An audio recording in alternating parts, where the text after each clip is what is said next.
Who can receive superannuation assets? The Superannuation Industry Supervision Act 1993 Commonwealth provides that the trustee of a superannuation fund must pay the deceased's superannuation death benefit either to the deceased's legal personal representative or to a dependent of the deceased. Legal personal representative of a person is the executor of that person's will, or if there was no will or no one was validly appointed by the will, the person who applies to the court and is granted the right to administer the estate. If a superannuation death benefit is paid to the legal personal representative, it will form part of the deceased's estate and be distributed along with the other assets according to the terms of the will, if there is one, or the rules of intestacy, if there isn't, or according to the orders of the court if there is a successful challenge to the will. A dependent of a person includes the spouse of the person, any child of the person, and any person with whom the person has an interdependency relationship. A spouse of a person includes another person, whether of the same sex or a different sex, with whom the person is in a relationship that is registered under a law of a state or territory, prescribed for the purposes of Section 2E of the Acts Interpretation Act 1901, as a kind of relationship prescribed for the purposes of that section.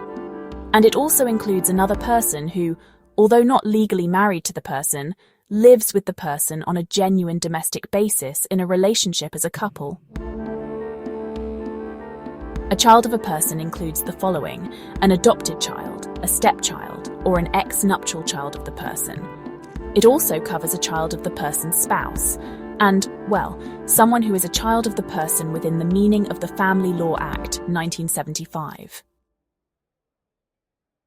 For the purposes of the Act, two persons, whether or not related by family, have an interdependency relationship if they have a close personal relationship and they live together, and one or each of them provides the other with financial support, and one or each of them provides the other with domestic support and personal care. For the purposes of the Act, if persons, whether or not related by family, satisfy the requirement of paragraph 1, and they do not satisfy the other requirements of an interdependency relationship under subsection 1, and they do not satisfy the other requirements in that either or both of them suffer from a physical, intellectual, or psychiatric disability, they have an interdependency relationship. For any assistance, please contact MJM Lawyers, your trusted New South Wales wills and estate lawyers, led by our founder Michaela Money, who became a solicitor in 1998 and has been an accredited specialist in wills and estates since 2009. Visit www.mjmlawyers.com.au to book an appointment or call +6102 8089 3139. With a wealth of experience, Michaela Money and the team are here to guide you with confidence. Liability limited by a scheme approved under professional standards legislation. Disclaimer.